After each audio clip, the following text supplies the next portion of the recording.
Hey everyone, thanks for joining me. This is April with your photo travel guide and the Travel Collective. I just wanted to pop on here. It is Tuesday, it's March 11th.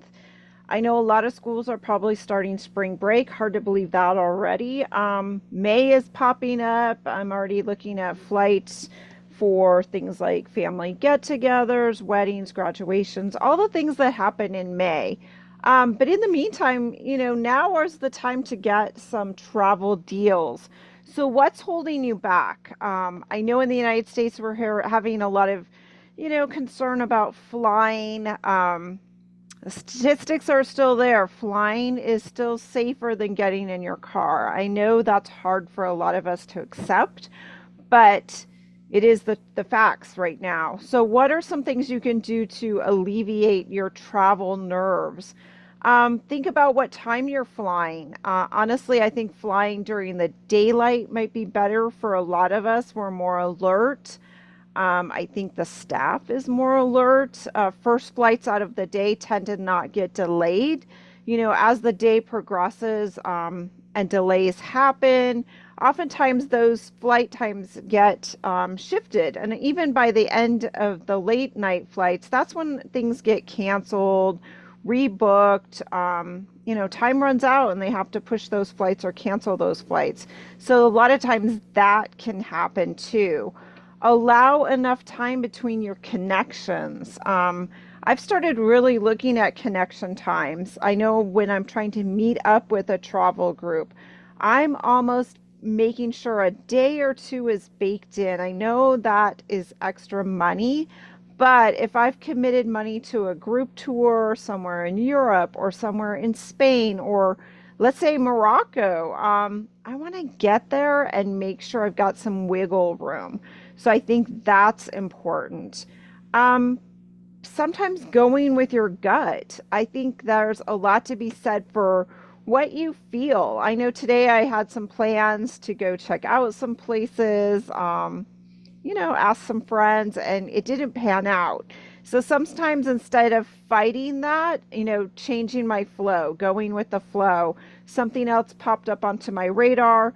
So being able to shift gears and make changes. If you've always wanted to go to Morocco, though, maybe now's the time to think about it. Who do you know? Why is it coming on your radar?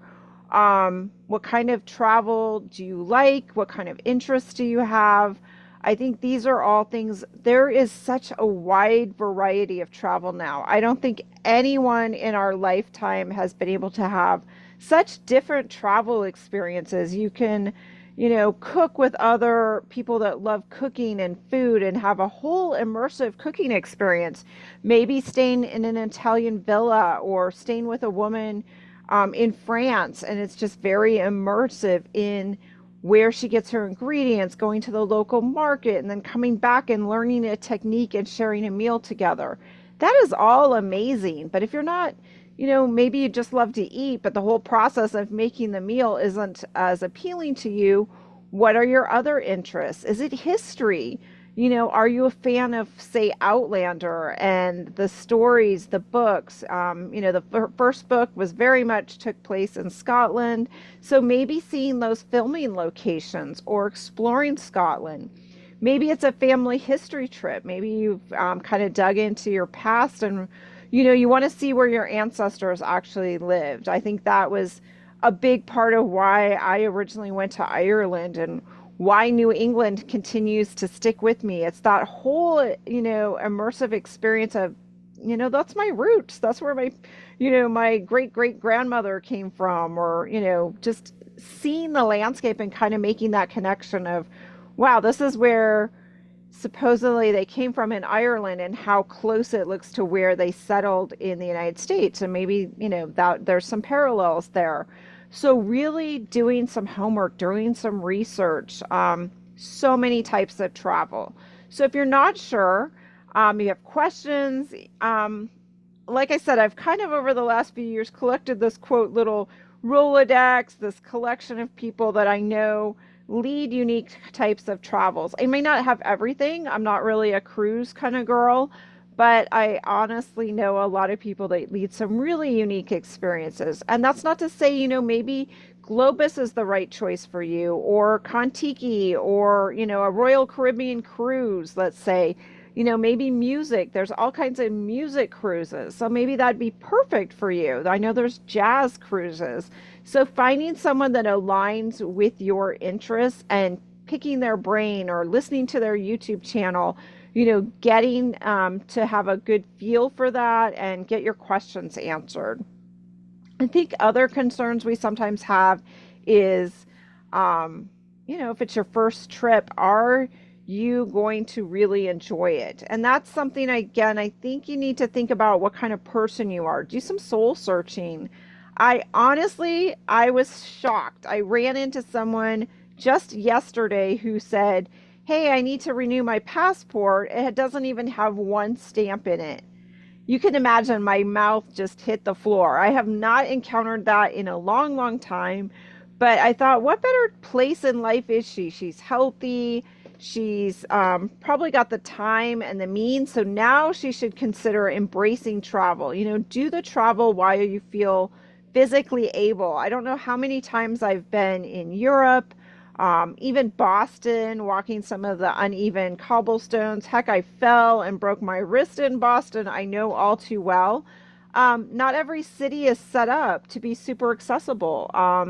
Not every street, not all the lodgings are going to have elevators. In fact, a lot of the lodgings that I choose in New England, they've got stairs. And if we're lucky, there might be one or two rooms on the main floor. So even if you're planning a self-drive tour, or you and your husband, best friend, you're like, you know what, let's just plan a road trip.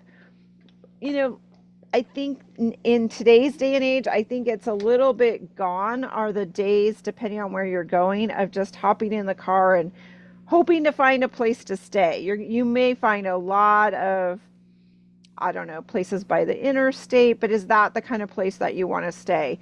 Talking about New England, I was working with someone the other day, and it's amazing how already some of the lodgings in the really nice little small towns, they're already showing full and booked up. And this is March, so we've still got a good 6, 7 months until we hit that window, that October time. So it's never too early to start. Read the cancellation policies. If you're thinking about a trip, read the deposit policy. Think about travel insurance. I know for myself, if I'm going to go to Spain or Morocco, I've actually now really taken it upon myself to get travel insurance beyond what my credit card has, beyond what I may just personally have. But should I get injured or hurt, I want to be able to get back to the United States. And the cost for travel insurance is really minimal in the scheme of what it could do for me should I need it. And I know sometimes it's every $100 counts, but honestly, if you get hurt, injured, and you want to get back to your home country, that $100 that you initially paid will be nothing in comparison to getting you on the next airplane, to maybe having a nurse travel with you. I would highly reference you to listen to Kathy Dunn's story, which is on this channel, about what happened to her on a trip and how her travel insurance definitely came into play. She needed someone to travel with her from Iceland back to the United States. And there are places where we think that care is as good or equal to the United States, but surprisingly, it just doesn't have quite the same infrastructure. And if you're not from that place, there may be a language barrier. Again, if you're alone, you're alone. You're really alone. And if you're not able to speak for yourself, having a travel nurse, say, accompany you on the flights back can be worth its weight. That $100 is nothing. So I highly advise checking into travel insurance. Check out Square Mouth. Go to your local AAA office if you're an Automobile Association member in the United States. These are some sites. Squaremouth does a comparison, so you can put in your age, the type of travel, maybe pre-existing conditions. Know thyself. I think that is the ultimate thing too. I was chatting with someone the other day, and as we get older, sleeping on an air mattress, isn't going to maybe be the most comfortable. So think about that when you're booking your room. You know, you're out all day having a roommate. I know for myself, you know, if I'm traveling in a small group, having my own room at the end of the night is just such a such a wonderful thing. I mean, we have our own routine for settling down, for getting to sleep. You know, some people like to have the TV on all night. Some people need it completely quiet and dark. So that is really worth it. And many small companies don't charge a single supplement. They've already set up their trip that everyone's going to get their own room. I know for my own tours, everyone gets their own room. If you choose to have a room with a spouse, that's great. But honestly, sometimes it's hard to get those bigger beds. It's harder to get a king size bed. It's harder to get rooms with two beds if you have a roommate. So honestly, everyone having their own room is pretty much a given on a smaller group trip. So think about that, have a conversation with your friend. You know, it's not that, and that's another thing, someone that you know in your day to day that you have coffee and lunch with, they may not always be the best travel partner. You know, you need to discuss, are we going to do everything together all the time? Or is it okay in the evening if I go do my own thing? Or if I have conversations with other people, if I jump in the other group, the other van? I mean, these are things that you should discuss ahead of time. So, like I said, it is March. There are a lot of great travel deals out there just this week alone. JetBlue, Southwest. Look at the smaller carriers. If your airport, if you get Breeze, Avalo, Spirit. I recently flew Spirit to California. It was a short flight. It was actually really comfortable. And yes, I did pay a little for some of the upgrades, but you know what? It was totally worth it. So look at those as other options.